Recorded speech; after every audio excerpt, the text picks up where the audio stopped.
तो हमारी दरसी किताब गुलिस्तान अदब के हिस्सा नस्र के सबक नंबर 5 का, और इस सबक का उन्वान है आप बीती। आप बीती या खुदनोश्त।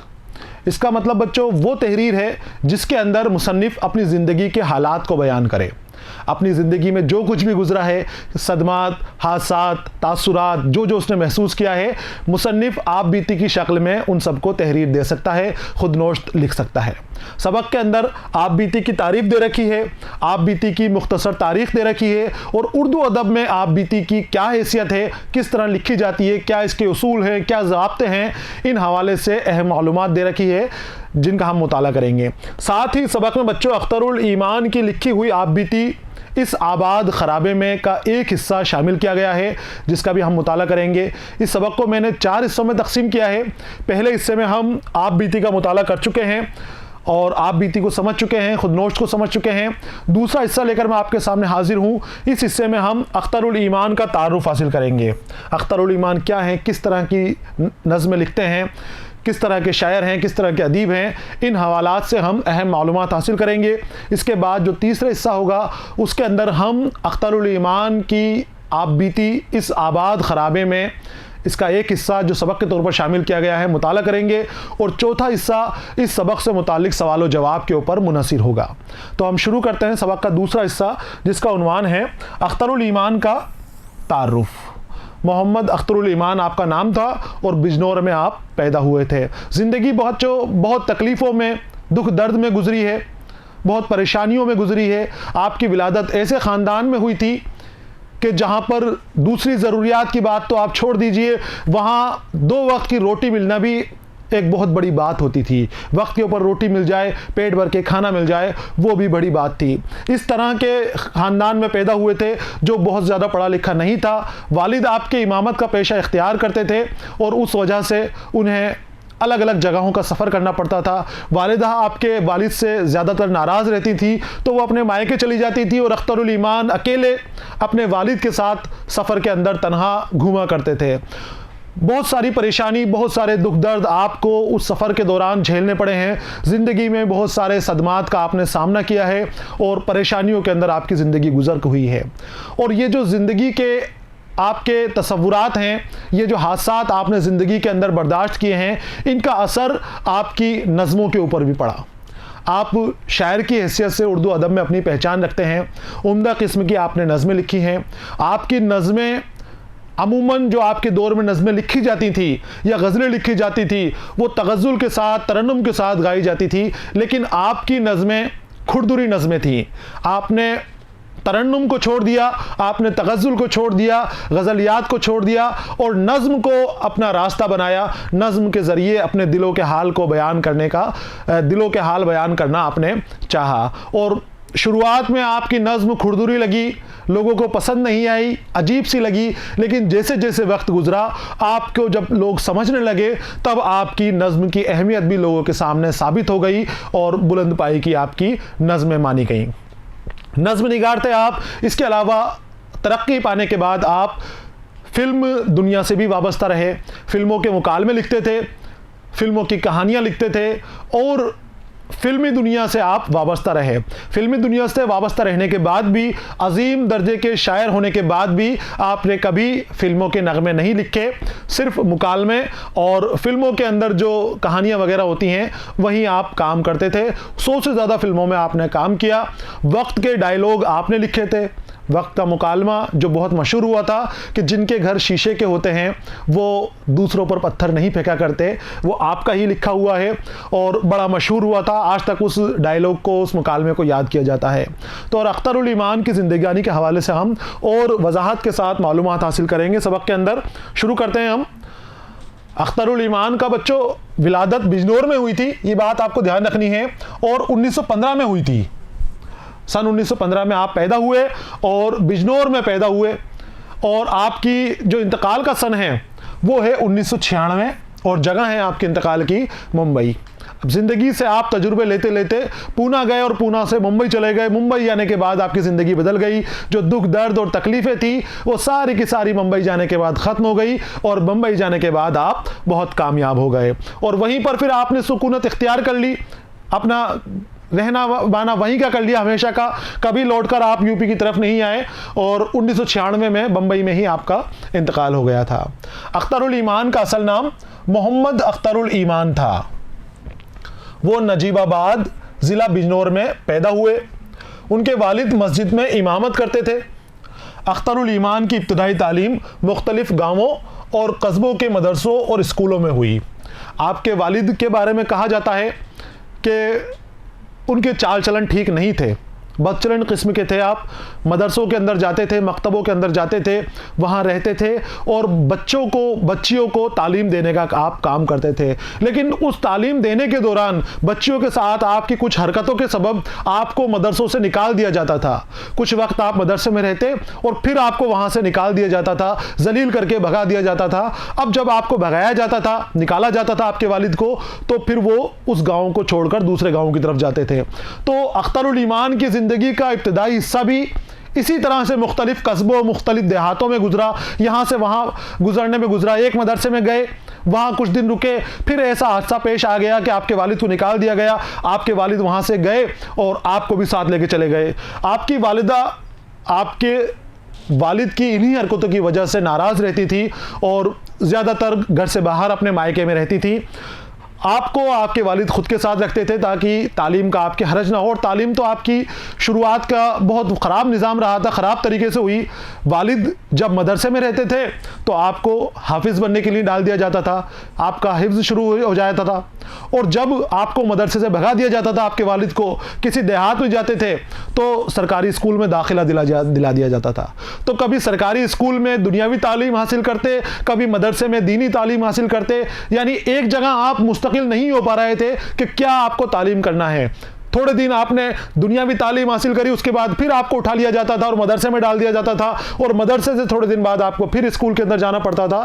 तो सही तरीके से आपकी तालीम नहीं हो पा रही थी। इसीलिए आपकी खाला जो दिल्ली में रहती थी, आपको आपके वालिद के पास से ले गई और ले जाकर अपने पास दिल्ली में रखा।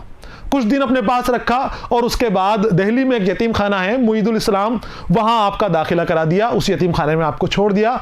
ज़िंदगी आपकी फिर वो यतीम खाने के अंदर गुजरी। वो हादसे, वो जो ज़िंदगी में आपकी गुजर हुई है, वो आपके तसव्वुर में गहराई से बैठ गई, आपके जहन में बैठ गई और फिर पूरी ज़िंदगी आप इन्हीं ख्यालों में गुम रहे। तो इब्तदाई तालीम आपकी मुख्तलिफ गाँव और कस्बों के मदरसों और स्कूलों में हुई। कभी मदरसे में डाल दिया जाता था, कभी स्कूलों में डाल दिया जाता था। उन्होंने मैट्रिक फतेहपुर मुस्लिम हाई स्कूल दिल्ली से पाली।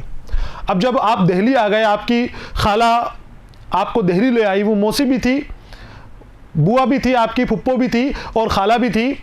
तो उस जगह के ऊपर दिल्ली में जब ले आई तो मदरसा मुईदुल इस्लाम के अंदर आपको डाल दिया और यहीं आपने तालीम हासिल की। और इस मदरसे में रहते हुए ही आपने अपनी मैट्रिक की और बीए की इम्तिहानात अच्छे नंबरों से पास किए।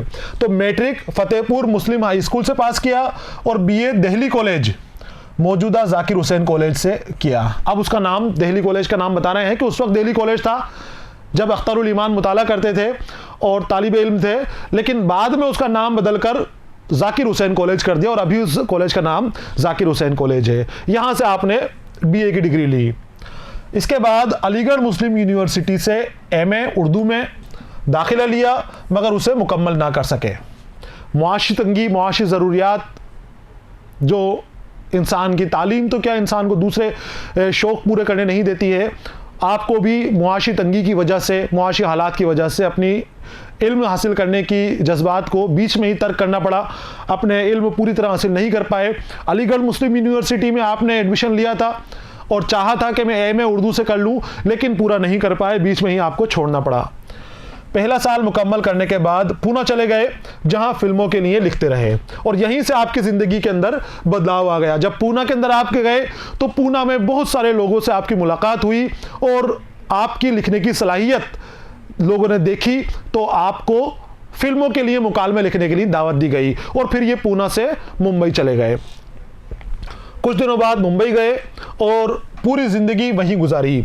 आपकी जो लिखने की सलाहियत है बच्चों, ये कहाँ से शुरू हुई थी? जब आपको मदरसा मुईदुल इस्लाम के अंदर दाखिल करा दिया गया था तो वहाँ पर एक मौलवी साहब थे, उन्होंने आपको गौर से देखा, आपकी लिखी हुई तहरीरें देखी, बचपन में कुछ तहरीर आपने लिख रखी थी, उन तहरीरों को देखा, और जब देखा तो आपसे बहुत खुश हुए और आपको तरगीब दिलाई कि आप और लिखिए, और लिखने की तरफ माइल किया। तो वहीं से आपका लिखने का शौक परवान चढ़ा, और अपनी तालिब इल्मी की दौर में भी, यानी बीए करते वक्त, बीए में करते वक्त भी आप लिखते रहे, और इसी सिलसिले में आप पूना चले गए।